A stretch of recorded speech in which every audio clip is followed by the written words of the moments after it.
New at 9, we have some expert advice for anyone struggling to keep their cool this holiday season, specifically when it comes to your family. Maybe you have loved ones who've stuck around a little too long after Christmas. Maybe you have that one person who just knows how to get underneath your skin. Whatever it is, mental toughness expert Eric Rittmeyer has the keys to dealing with it peacefully. Eric, thanks so much for being here with us. Grace, thank you for having me. I love your dress, the red. I was going to wear red. We'd have been twinning. I wish I would have known. I would have worn red. We could have been twinsies. Well, Eric, you say the goal is to maintain our sanity, and step one, you say, is taking the time to respond rather than react. But, Eric, that is easier said than done.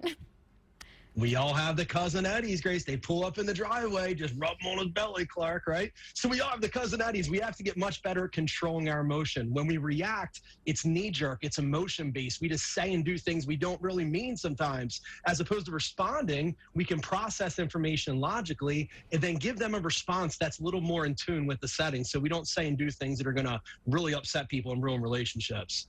Definitely makes sense. And step two is to stay calm in volatile situations. But how?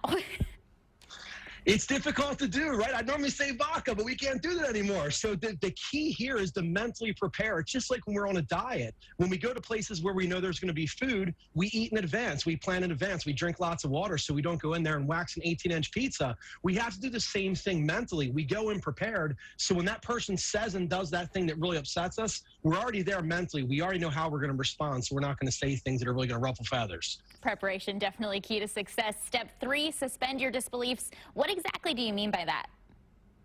Yeah, believe it or not, like hundreds of thousands of years ago, Grace, when we were all like cavemen, we were able to have opposing points of view, and we could still get along. We don't do that anymore, right? The minute somebody disagrees with us, we automatically hate their guts. By suspending our disbeliefs, what that means is just set aside what we feel internally, let the other person talk, hear them out, be better listeners. We listen with the intent to reply, not with the intent to understand, unfortunately, but just set aside our beliefs to let that person speak their mind. At the end of the day, we might disagree, but we don't have to dislike each other because of it.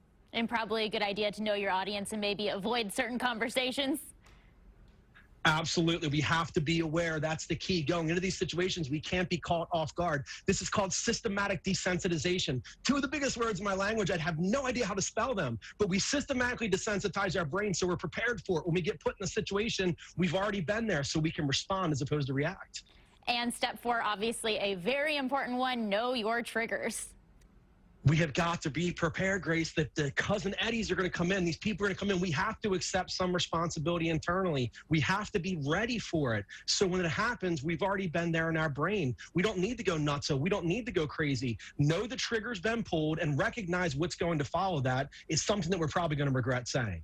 All right, so next time a family gathering goes south, we just have to remember Eric's 4 tips. 1, take time to respond rather than react. 2, stay calm in volatile situations. 3, suspend your disbeliefs. And 4, know your triggers. Eric, thank you so much for those tips. You're the best, Grace. Thank you. Joe, Gina, you guys, love you guys. Happy New Year. Thanks for having me. Happy New Year. I was going to ask, what happens when your trigger sits right next to you? Oh, geez. You have to prepare, Gina. You have to prepare. Funny that I'm her Serenity trigger. now. When Serenity she's now. like, I leave the studio and she's like, double espresso, please. Your trigger might not be getting you coffee no more. I did come through with an espresso. Pods today. Yeah. All right, Eric. Kuna Matata, guys. Kuna Matata. Thank you so much, Eric. We appreciate it. Grace, I was going to tell you earlier, your dress reminds me of zebra striped gum. Oh, yeah. Yeah, it's like perfect. Yeah. That's some good now gum. That he commented on it, I was like, oh, that reminds me. Okay, 9:16 is your time right now. Always love chatting with Eric. Yes. So more news right now.